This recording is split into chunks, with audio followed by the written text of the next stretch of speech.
Hey guys, I'm Randy Unger, and it's another episode of Unger the Radar, where we talk all things film and sometimes TV. And I have with me renowned composer and musician, Mr. Randy Edelman. Randy, thank you so much for joining. Nice to be here. Yeah, this is great. So we are at the Chelsea Table and Stage. Yeah. Beautiful venue. Nice place. Yeah. Is your first time being here? I know. Why would I be here? I'd be quite in a place like this. Yeah. But it's gorgeous. Yeah. I'm going to stay for the performance later tonight. Ooh. And I just want everyone to know, can you talk a little bit about Randy Edelman, A Close Relationship, I think it's called? No, I changed it. It's now called, it's called A Life in 80 Minutes. Okay. From Close Relationship. All right. Well, It's the same. It's a little more direct, a little more It's a on the nose. both of those things took zero contemplation. They Okay. were off the cut anyway, so that's It's good. So obviously you've scored so many great films, so many great television shows. Do you approach live performance the same way you do scoring? No, it's totally be like working in a different, completely different. Completely No, different? Yeah. Normally I don't mix the two because you can't. I mean, you're scoring your film. It's a different craft. Right. Writing songs is a whole other thing, which I haven't done in a million years. But Okay. I did something recently, and it led to this stuff. So I'm having some fun now with it. But Okay. the two things are completely different. That's why you don't see any songwriter scoring films, serious composers. True. Like zero. True. Maybe there's one other. Well, guy I could think of by one the name other. of Randy. Yeah, I could think of maybe Danny Elfman as one being. Well, yeah, but Danielle. Well, no, they're great. Yes, so that's good. Yeah, but I'm talking about kind of the normal thing is that they're two different crafts, Animals, really. right. Yeah, and everybody, the people that do come out of different. Danny is great and comes out of a different background. I Right. come out of a very, very traditional musical, classical background. And speaking of songs and songwriting, talk a little about your post-pandemic single coming out the other side. God, yes. It's so good. Oh, thank you. Yeah, I love it. Here's the thing. I have not written songs for a long time because I got into film scoring, and for me, musically, it was extremely satisfying. Had no interest in writing songs, and I didn't write songs for movies because they don't write any songs for movies anymore. They put in a finished record for something, and if someone asked me, I don't even have time. Right. That's not my job. My job is to I'm under pressure from the director to make any scene, enhance any scene that he feels needs musical support. And that's what I do, not singing, yeah, I got a song, So, and luckily, most of the people, when I got into film scoring, although I did various things over the years since when I was very young, but they had no clue that I ever wrote a song. I was like a new guy in town. Right. Luckily, I looked a little younger than I was. And so only when I went to England, which was the only place that my records had happened years ago. I mean, my records as an artist, as singing. You started off as a singer. Well, or no, I started off as a concert pianist. Okay. Serious thing. It's only a fluke that led me. I mean, we don't have all that much time. But when I got out of school, I'll just try to make it quick. I'll do a little synopsis of how the music industry changed, which although you weren't around at the time.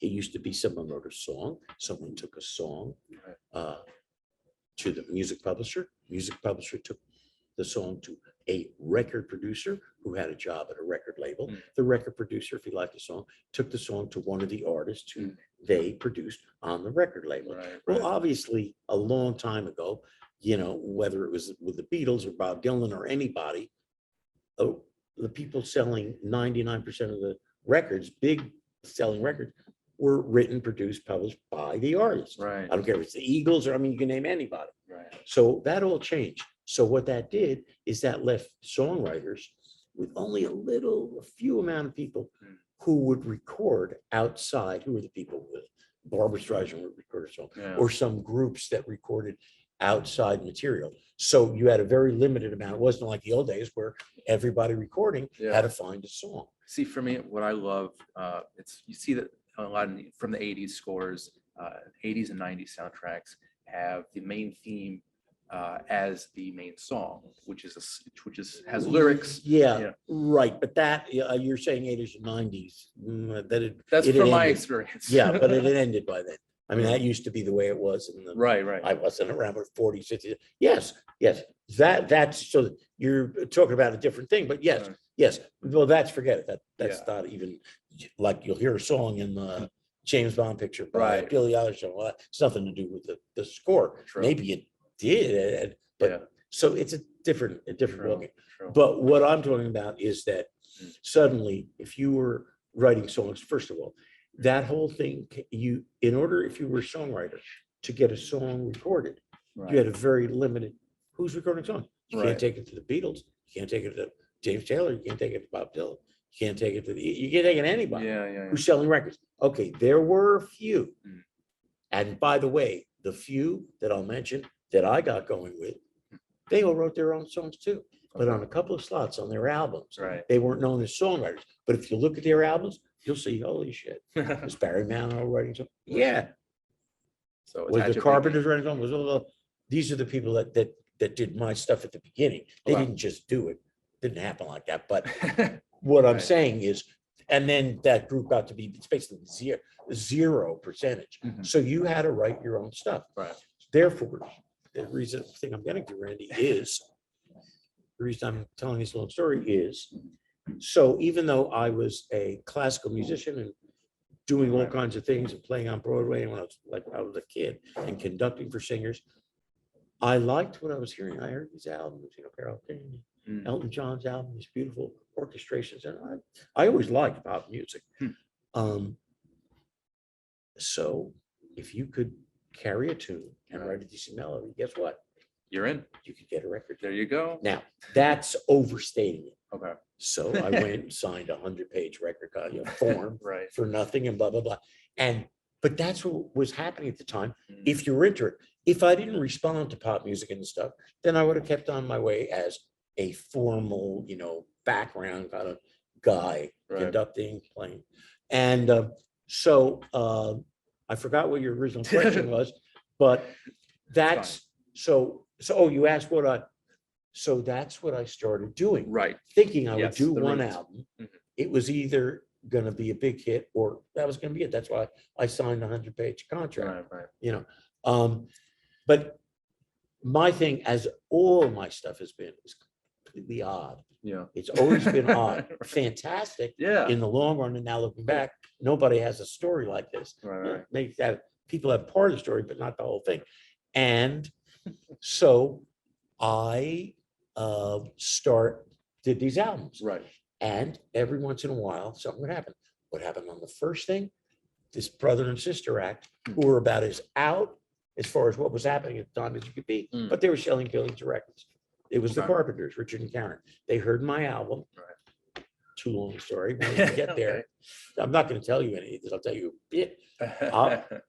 They heard this album that no one else heard, and Richard freaked out over the songs, but my piano playing.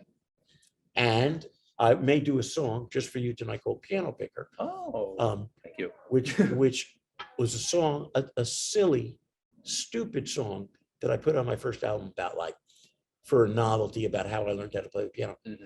So when I met them, they also took me out on tour with them as their opening act. Cool. You don't put somebody in front of 15,000 people who's never sung in front of his mother. Yeah. That's a little. That's what happened. Well, that's intense. What happened. And then a week later, Frank Zappa called me and I opened for him. Cool. Now you can imagine that's two different audiences. That means you got to change your show. But guess what? I didn't have a show. I knew only the 10 songs on my album. So anyway. Well, you improvise and that's fine. But I want to get into the film scoring. Well, that's my huge appreciation of your work. Then that's a total change. So, and all I'm going to tell you is, they overlap a little bit sometimes. There are a few little things I did, and then it was 15 years until I did a score because I was doing this record stuff, having hits, and went to England, blah blah blah. And also, by the way, it's impossible to get into film scoring. Right. Well, Impossible. Yeah. I mean, yeah, there's a handful of people in the world. True. Okay, you're talking about, so they're all out there. Some live in different places. Right. So it was many years of doing a million different things and some TV work, but that led me into getting, even as great as I was, as brilliant an orchestrator, I had all the tools to do it. I wouldn't be doing it had it not been for something quirky happening. Yeah. And you always have to have that. In my interest, in the interest that Danny Elfman has a group called Oingo Boingo, and he meets this little animator who is a fan. Right. That's how he got going. Right. If he didn't get going, Alan Sylvester, I just saw the other night. Oh man. It is met this dude. She was doing chips and did chase music, and Bob Zemeckis put it into Romance and Stone. Well, you did MacGyver. Well, yeah, but that didn't lead to anything that to do with films. Okay. That was a nightmare. Was it? Yeah, they never did anything like that. That's 45 minutes overnight. Right. Well, nice. Yeah, you can't do that. Which, and at the end of MacGyver, since you brought it up, Yes. I said after I quit, Mm. I said, I'm not cut out for this film stuff. I'm going to go back to just doing my own stuff. Huh. 3 years later, I was the busiest film composer in the world. So you never could figure how these things out. It's But total what random. happened Totally is, random. and I'll do a little something tonight, Okay. is that, so there's all these years, but I was ready for it because I had like lots of time in the studio, Right. arranging, writing songs, melody, doing my albums, not the normal thing that film composers did. And had any one of those records of mine, I'm talking about the hit singles I had in England, happened, I could have never scored films. Wow. They wouldn't have, it didn't matter how great I was. They wouldn't have given me the time of day. It's great. I love the So- evolution of that. Yeah. So what happened is after all those years of doing all this stuff and a few things in the MacGyver and blah, blah, blah, something comes up and it led me to an interesting story because I just have this album. Do you have the new Ghostbusters 2 album? Of course I do. No, of mine, Yeah, the score. the new one. Yeah. The one that's The vinyl? yeah, the Vine. I downloaded on iTunes. It is. No, you don't want that. Oh, that's a different one. No, that's the right one. but That's I the got- right one. I may have something for you. Oh my gosh. I may have something for you. Why I Okay, anyway. Okay. well, we're gonna get to the Ghostbusters stuff. Well, but then I Yeah. don't even want to get to it. That's not a big deal. Okay. I left that years ago. Okay. However, what's interesting Yes. is that the new movie that Ivan's son Jason Yeah. is doing great. I love it. Yeah. And once in a while, people in this business, I don't have any time for them, and they're not. Sony Classics, the best. If you're a film composer, how many? They don't just do. Yeah, they do a couple. It's not like Varese Saraband or all those people that I've done every soundtrack. Decca. They call me like a year ago and they say, after I've been getting calls for every other year from these little, we got to put out the Ghostbusters 2 score. No one ever did it because they put out a song album, but the whole movie was my score basically. Right. Songs. But I was on my way and doing soundtrack. Like, okay, Speaking fine. of, I'm just curious about that. Did you ever speak with Elmer Bernstein? Did you have a relationship with him? Because he did the first score. Yeah, I love it. No, zero. I wouldn't. Okay. And not only, no, first of all, I love Edelman Bernstein, and but no, and I was well. First of all, it was a big deal for me at the time. It was one of my first big scores, and I was scared at. But I purposely and no one. You know what? They couldn't believe it when I did a thing a couple of weeks ago. No one ever asked me. It's not like you said, you should use the Ghostbusters theme song. No, you should use Elmer. No one ever asked me. Would I have done it? Of course I would have. Sure. Because I was like, it was a big deal. Yeah. No. So I just said, it's a new story, even though it's in. So I Yeah. did my own thing and but before that, I had met Ivan Reitman and I did Twins, right? Twins. Yep.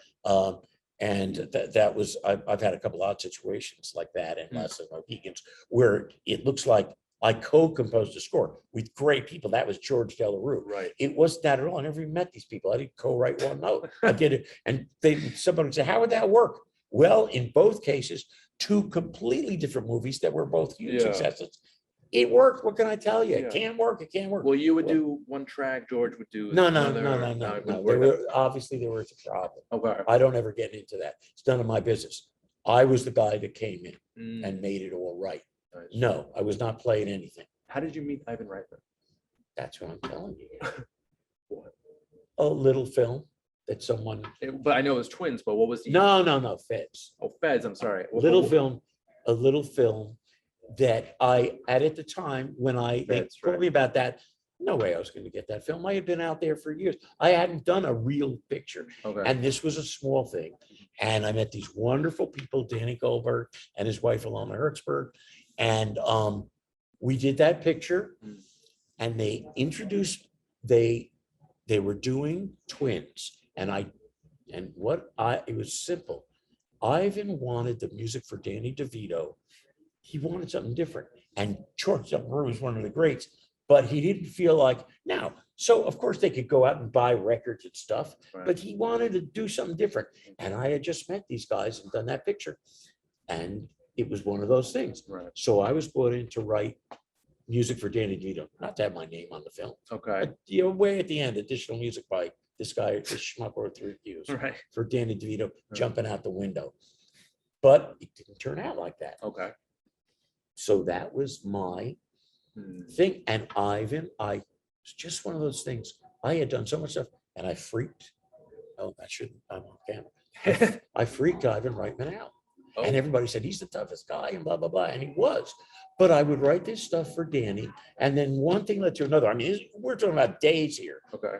And one thing led to another. And then I went in there and I was suddenly spotting all kinds of stuff. Right. Tension music and romantic stuff. Right. There's some action sequences, sort of like fight sequences. And No, that's all mine. yeah. And by the way, you score those moments very well. I know you have you're very good at action scoring, let's say. Very unique style. Yeah, I am, so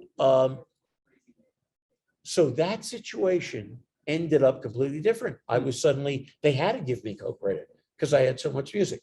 That's how I met Ivan. And then months and months and months later, then I got another picture that was like a big deal suddenly. And then one day he called me and he said, come over to set. The set for what? He's shooting Ghostbusters 2. Ghostbusters 2. And that, that's the connection. And then I did, many things with Ivan. But that was my start in the big time, even though, but I had a long history before that. I wasn't so, but guess what? None of these people knew a damn thing about it. They didn't know songwriting was only if somebody from England would have remembered. And I met some of the greatest from England, like the best director in the world at the time, Alan Parker, and he knew about that. But so then that's how my film scoring thing started. With those big orchestral scores with Twins, Kindergarten Cop, Ghostbusters 2, blah, blah, blah, blah, blah. Yeah. And then I obviously was the comedy king. I would do those, but then I'd get a little film called My Cousin Vinny, or a little film called The Mask. Well, I didn't know that these things were going to become classics. Yeah. They weren't big deals. I did them both for almost nothing. Well, and then While You Were Sleeping, and then blah blah blah. So suddenly I was doing kind of the big orchestral. And this is all leading up to arguably your best known sport, Dragonheart.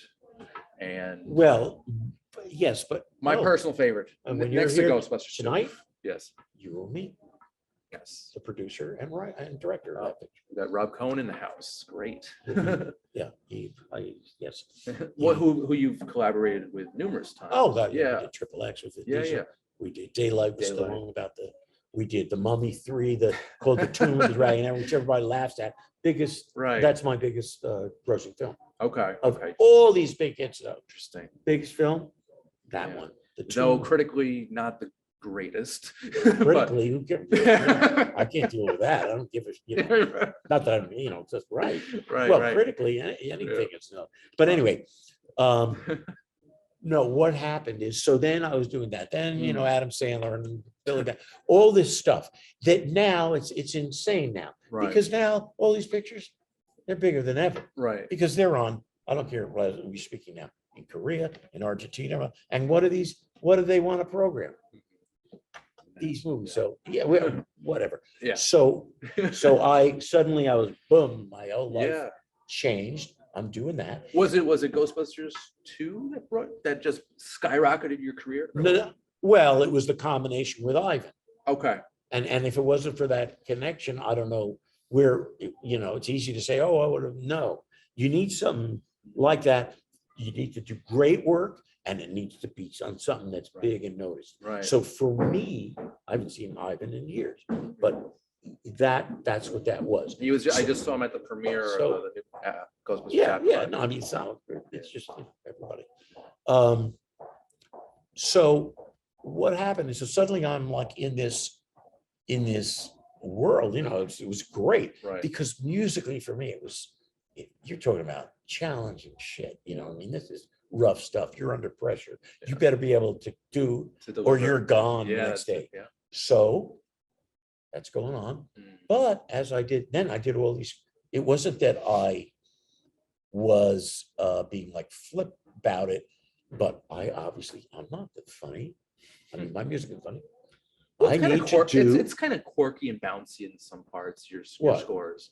With the comedy stuff. No, yes, but it's not yeah. But you could listen. I could play the scores to these things. Yeah. You'd never in a million years know it, because there's so much dark and action and romance. Right. Okay, but what I'm saying is, I'm not. And if it's a good comedy, there is no comedy music, because the guy, whether it's Eddie Murphy or Jim Carrey or Joe Pesci or you don't need music to make people laugh. If you're manipulate funny, the audience. Right. There may be a scene that needs something, but most of the time you're not writing funny music. Yeah. So then, once you get, it's like, how dare, after you're in the thing, you're making, now you want to, I want to do fucking serious stuff. Sure. Okay. So what happened is, I came to New York. This is a funny story. Right here, took a red eye to meet with Bill Murray. Wow. Directing the only picture. Quick change. Fantastic picture. Yeah. That's a great picture. It's different. And Jason Robards, Gina Davis, Randy Quaid. Now, fantastic. Did I think it was fantastic? Then not really. But right. Then, I met him at 10 in the morning. We had Chinese food. It was, and Ivan had told him, because he wanted to hire the Fine Young Cannibals, whatever they were. They had that one hit, You Drive Me Crazy. And then I guess he talked to Ivan, and he was directing this film. He never directed the film, with another guy named Howard Franklin, who had written someone to watch over me or something. These guys were like hot. So I flew to New York, and the reason I'm telling you this, because you may say, well, that was another comedy. So I came here, and eventually I did that. It was a crazy situation. No one ever saw the film. Yeah. But this is how stuff works. I'm giving you stuff. I love it. Hey. You're not going to get it. Yeah. I'll tell you how I changed this. Did I just, you were a big shot. You did all these big films. You were making a lot of money, and you're working all the time. How did you get your ship turned around to be able to do this other stuff? Whether Dragonheart was great or not, doesn't. Okay, I come to New York to do that film. Well, who the heck do you think is producing that film? No clue. Robert Greenhut. You know who Robert Greenhut is? It sounds familiar. Did you ever hear of a guy named Woody Allen? Of course. Well, every film he has is produced by Robert. Okay, Greenhut. well there. Before his sister took over. Many years later. Okay. All those. You look at his first. Yeah. Robert Greenhut. So he's God. Jackie and I. We were at every Woody Allen film for 10 years, nice, first one there. Yeah, you gotta go. Whatever it is. Sure.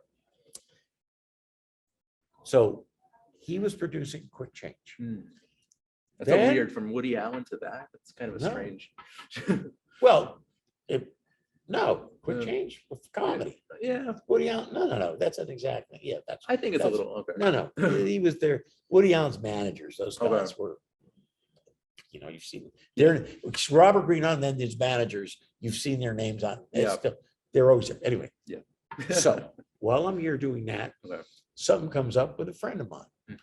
Actually, a friend of mine that was involved for years with Clive Davis and Arista Record, who took my little song, Weekend in New England, that I'll tell a little story about tonight.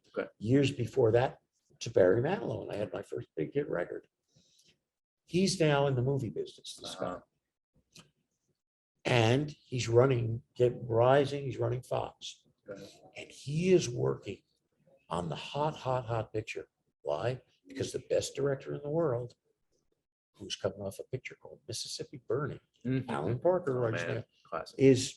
has written a film about the Japanese internment camps, this horrible, tragic story in the 40s in California. Okay. Now, it wasn't, the timing was not good. No one could ever convince a studio to make a film, but Alan Parker did. Midnight Express, Oh yeah. Fame, Yeah. Birdie, every film he did was a winner, Right. and they were all different. God, so he called me. He said, "I want to show you something." Okay. Now, at the time, I didn't have the credits because what's your credits? Mm. It's great you've done all these big movies, but look at them: Twins, Ghostbusters, Can't what go I to mean? an intense You're not action thriller. You're or a going to drama. at that time, Yeah. and for my money, still, he passed away a couple months ago. The top guy there is Alan Parker at Right. the time. Well, I mean, Shoot the Moon. Did you ever see that? Oh my God. Mm, Oh, unbelievable. Yeah. Okay. Adding it to the list. Angel Heart. I mean, Yeah. But anyway, he's coming off Mississippi Burning, Right. nominated for like 10 guys. Hard to top. Yeah. Okay. Yeah. So he calls me. I came home for Christmas vacation after being locked up here in the Brill building at 1650 or 19 Broadway with Bill. Cool. Next to Howard Shore's office. Huh. Two of us. Yeah, they made me move here. I didn't need to move here, and it was the dead of winter, and I had no clothes. Bill comes by with a big bag of socks. I mean, I'm telling you something. Okay, so Yes. now it's leading somewhere. Okay. So Roger calls me up, and he says, "I want you to see something." And I go home Right. after this craziness that was going on here Right. with Bill, and I've done many movies now with Bill. Right. I mean, Right. crazy stuff like Osmosis Jones, the Fairley Brothers. Yep. That's I a mean, strange one. The strange, but no one ever. It's fun as hell. But it's interesting with the virus happening. Yeah. There was a point to it, Hmm. and the Fairley Brothers. These Right. guys did something about America, and then the guy wins the Oscar last year for the the Green Southern- Book. Yeah, I mean, Yeah. you win stuff like that. I love it. Wow. How does this guy, He goes from come on. Dumb and Dumber, Kingpin If you had to Oscar taken winning picture. Green Book into somebody, I don't care what no one's going to make that movie. Yeah. So I talked to people like, "Oh, we would all made it." It's like No, sorry. It's like You an got to April give that Fool's guy joke. credit Yeah. for how that anyway. It's- But yeah. fine, I love stuff like that. Right. Because That's people funny. pigeonhole people. So I go back there and I get this. It's a trailer for Alan Parker's movie. Okay. It's nothing more than a trailer and it shows scenes, what was going on, Okay. and these people being rounded up. It's a horrible thing, Mm. and a little bit of a love story with the whole Japanese, population. Mm. Obviously, a tragic thing, and it's all to this 40s tune. Alan Parker was great at that. He Okay. didn't score any of his pictures. If you see any of his pictures, they're all songs or synthy stuff. They're not. It's not because that's what he was into. Right. And he's done this whole beautiful trailer to this movie with a great 40s, a real authentic record. Was great. Nice. So I get home, and of course I look at that. I forget about the quick change. Right. It's Alan Parker. Let me. I wasn't offered the film or anything. I mean, Okay. I'm like, so I look at it. Right. And I shut the sound off. Okay. Not because I didn't like the song. It's just I wanted to see the story. Okay. It was like a 3.5 minute thing. Maybe it was 5 minutes, but Mm. and I don't usually have stuff. I had something that I came up with a while before that. Okay. And I put it in at the time on my piano bench. Okay. And I think I called it like an Asian ballet. Asian. Just because. And I wrote something else a few months later to go with it. Okay. Put it thinking, I hear like a love theme right now, or some kind of like very. you'll hear it. I'll hear it tonight. Okay, great. See, I'm going to do my whole thing for you tonight. I love it. Because I'll take you right through the thing. This is In it. I'm 80 getting a sneak minutes. peek right now. Okay. And I didn't want to push it because I never wanted to say anything like, "Gee, I had this thing." But I started doing stuff and I shut the sound off, Mhm. and there was something about it that seemed Right. to, it Right. wasn't just because it was Asian or was, Yeah. and I put the other thing with it, Okay. and I went in and I did a demo. Now, I wasn't about, I didn't even think about meeting with Alan Parker. I didn't have any right to, I mean, of course I did, but I didn't. It was not going to happen. Right. Right. And the guy came over to my house and I gave it to him and I said, here. Didn't really, I mean, sometimes you think, just like in your own life, there's certain things that possibilities you want to happen. And other things is like, it's a long shot. This was the longest shot possible. Wow. And then I got a call shortly thereafter that this guy drove over to Alan Parker's office. He was set up here on Sunset Boulevard. And he said, I got to do something. He locked him, bit dramatic, locked him in his car. Okay. And drove him around the block a few times and played this thing. And Alan Parker said, that's sort of what I had in mind. That's it. Didn't know me or blah, blah, blah. Well, did At the time. he just kidnap him? It sounds like he just. Yeah, no, it was out. I mean, okay. I came back. Then I went to see Alan Parker. Mhm. It was incredible because I mean, you have no, I like idolized this guy. Okay. Cool. And we're sitting there and he's showing me part of this picture.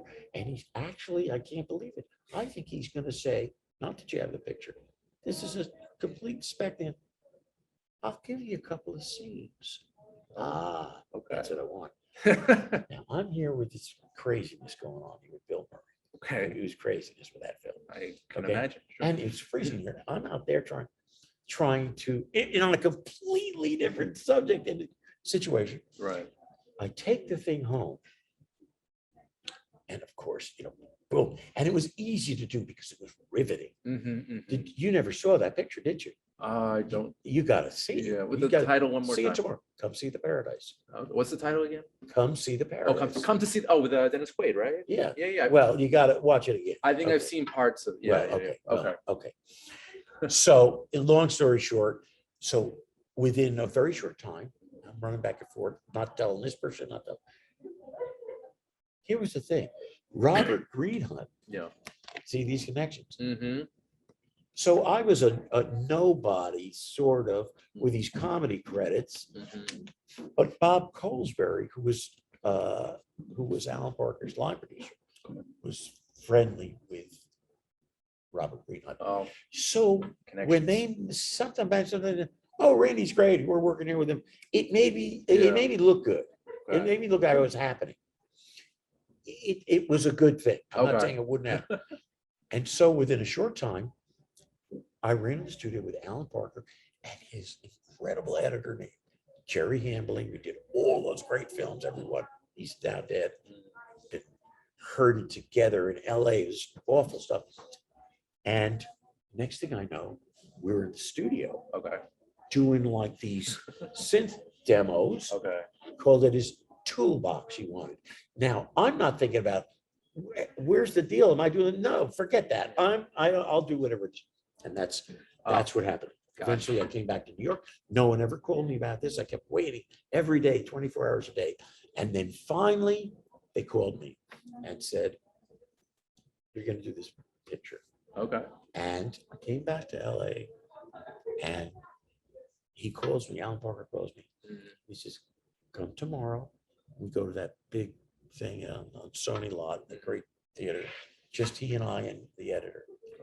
And he plays me the whole movie in all score. Oh man. All my music. First time you're seeing the images to the music. Yeah, but I didn't know. He put those, well, he put them where I meant them to be, but he did the whole thing. And they never had to do anything. They could have used that. Right. All I really did was copy that, made it. It was the first time we ever used a real orchestra, but it was there, and he knew it was there, and he had all these great period songs and that, and I mean, I'm sitting there, and he shows me the whole thing, and it was like Holy shit. And you know what? I want to talk a little bit about your scoring process a Go. bit. 'Cause I know, like, especially in the late 80s, early 90s to mid 90s, Yeah. you incorporate a lot of synthesizers. Yeah. What is your approach like? Do you go into the film knowing what you want? No, I don't go into, I start from square one, but I have a certain method. Yeah. Yeah. That I played, and that's the way I did it. And people, yeah, you read all these things up, the technology came in, that's the way I do it. Cool. And though people say, oh, I do it that way, and then, oh, you're gonna, in the end, put the orchestra on and take out all your parts. I never take out my parts. I take out a few, but so people don't like that. Listen to the score of Gettysburg. These things have been around for a zillion years, used for everything, played by, it sound, yeah, it's me. It's That's stuff, great. or a lot of stuff, whether it's Mohicans or Gettysburg or Dragonheart. And again, going back to Dragonheart, because that's like Okay, yeah. the apex for me anyway. I'll introduce you to Rob. Oh, cool, great. So yeah, at the 70th Oscars, it's 1998, they did a Best Picture montage. Every Best Picture that won since I think 1927 up until 1996, they used Dragonheart to the stars. It was perfect. Yeah. I was 12 years old. And it still sticks with me. Well, the reason that I reacted a certain way is because, okay, they used it for that. Great. Yeah, and in It's been numerous used, trailers. Yeah. And not just that, whether it's, a lot of my stuff. Right. So when they say, it's like, gee, how come this is the most, it's the most, but what is the most used trailer music, which you may not know, in the history of the state? What do you think score it is? It's this score I've been talking to you about. And Fortunata, I think, is the second.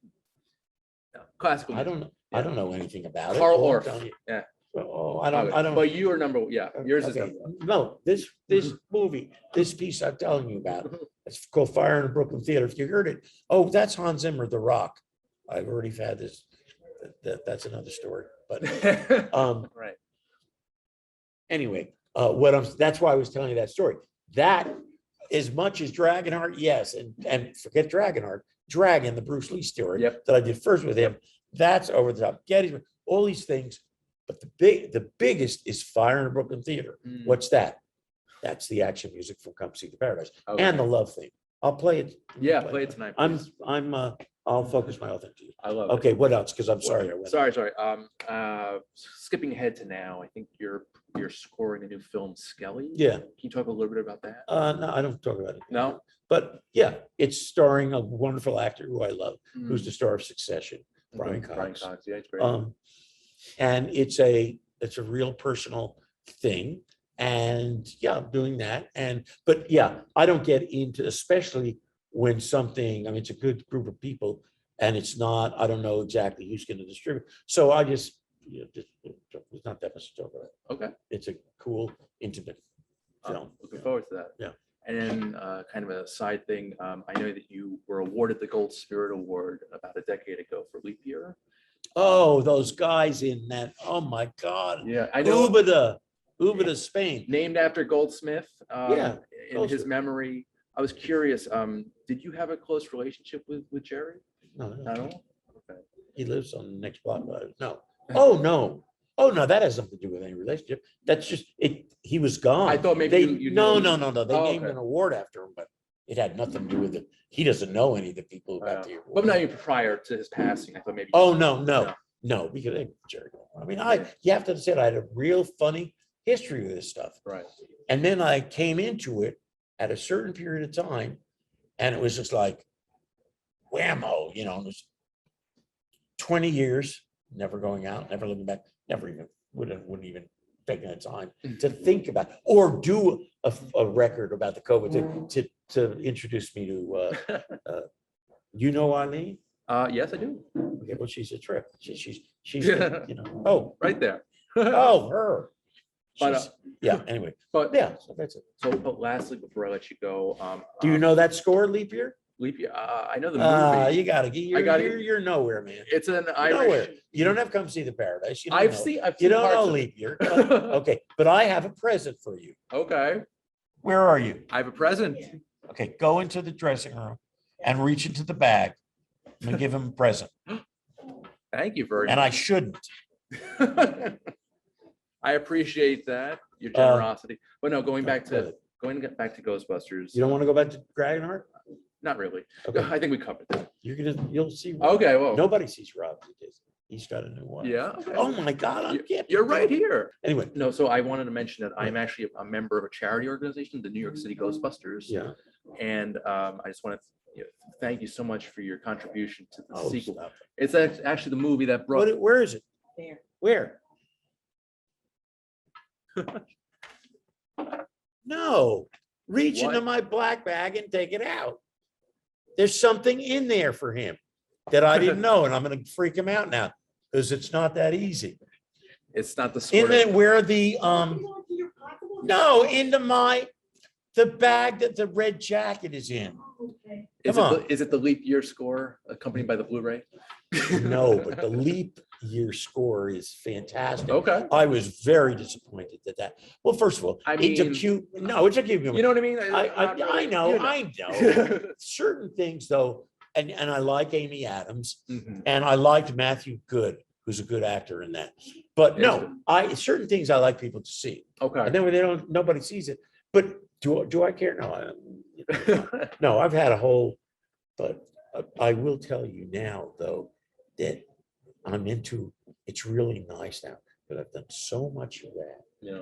and it's a collaborative thing. Okay. And it's a rough way to go if you're fortunate enough to be in it and to get, when I think about all those pictures I did and stuff with these killers, Yeah. we haven't talked about the Okay. killers. Part two. No.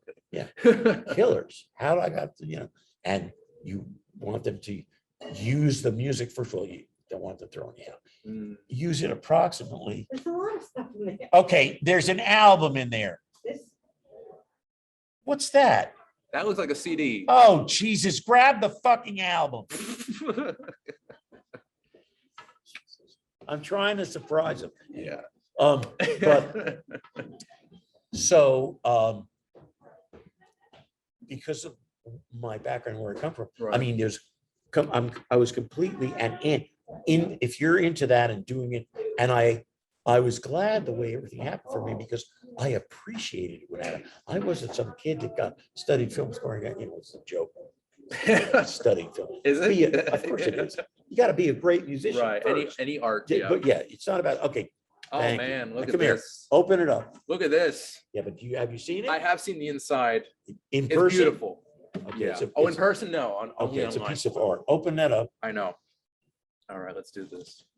Only because you were asked me some decent shit, I appreciate it. Decent shit. and now and you'll do me a favor. Yeah. Go ahead, open it up. Okay. When you meet Rob tonight, This is beautiful. And you know no, what? open it. No, you got to You gotta open it. I know it's got, Open the it's got fucking great thing. images in there. No, it's not just the image. You got it. The thing is, And it's unbelievable. Yeah, just I know the rip that off. the actual vinyl has slime. Now, on this it. was, by the way, this was for Gabe tonight because I was going to have him. Wow. And now you can be in the show, but I get okay. It's not that. I love it. I love Okay. it. Oh, Forget man. about all the shit they did because they called me. It's like, what the fuck? They coordinated this brilliant. There's no score to Ghostbusters 3, either songs or score. So they could now. You mean the Pulp Fiction? No, that forget. We don't even. Yeah. No. All right. No, the new one. Afterlife. Right. Yeah. There's, Oh man, it's my favorite image. This is amazing. check this out. I love it. I mean, That's This- art. This is art. no, it's art. It is art. Is that? I mean, they let me. I put this together. I re-recorded. Oh 'Cause, man. they lost it. They lost everything. You Not everything. Were you instrumental in the whole packaging and Not. Oh, I'm the no. I'm it. You're it? Yeah, that's why I was mad at me. I didn't get. No, it wouldn't have been done. They had lost the stuff. I had to go in on 3 or 4 tracks. You'll be able to tell which ones they Yeah. are. On iTunes, the labeling of the tracks is very No, that's okay. Yeah, but they're full of shit. You know what I And mean. if you're one of those guys, you're full of shit. Oh, it's got to be in the order. Fuck that. It's I mean, music. Listen Yes, to it's it. beautiful. And you don't always have that. I didn't have half the score. So I went in by myself. It's only me. There's nobody else playing. They think, oh, that's the orchestral performance piece of the thing. No, it's only me. Now, I didn't tell anybody that. Anyway, there you are, my friend. That is beautiful. That's your present Thank for you. being a cool guy. And you know Now what? get out of here. For being a cool guy and a New York City Ghostbuster, Yeah. I've got something for you. Oh, boy. This You is can't. a challenge coin. Yeah. We give this to special people, honorary members, and guests that we speak to. It's a military thing. So basically, if you're at a bar with all of your troops and you all slam down the coin on the bar, Yeah. the last one to do so has to buy drinks for Okay. everybody else. So here you go, sir. Thank you. Thank you, Ooh, Randy. that's heavy. Yeah. All right. So Christmas comes No, early. what I was gonna do tonight, but I'm not, is I was gonna have Gabe. When I started the ha-ha, I do these melodies, the first ha-ha melody that has that, I was gonna say, and we have props in this show, and I was gonna say, there's a movie out this week, there's like #1 movie, and coincidentally enough, I had done so, and here's the new thing that just came out this week. That's a Beautiful. good pick to stay there. No, do you want me to do it? Yeah, do it. Okay, no, he's here. There was, No, not. he's gonna be here tonight. Is Yeah, I'll be- Gabe gonna be No. here? Oh, then it doesn't work. He was a kid. You? Okay, if I decide to do it, you'll know. There is, I'll say there is, there's this schmuck here who's got a copy anyway. Lovely. But you don't know, you don't know. No, there are kids thank you. coming though. Well, That's they nice. won't be up there though. They're around here. Don't put them up in front. I don't want kids up there. It doesn't. Uh-oh. You I- cannot little raunchy. micromanage my singing. I'm plan. micromanaging. Okay, I gotta get back. All right, well, got Randy Edelman, You thank you blew so my much. voice out. Thank you. very I'm much. Randy Unger. This has been Under the Radar. Thanks so Oh, much for shit. watching. Yeah, All this hey. crap is on there. We'll see you next time, guys.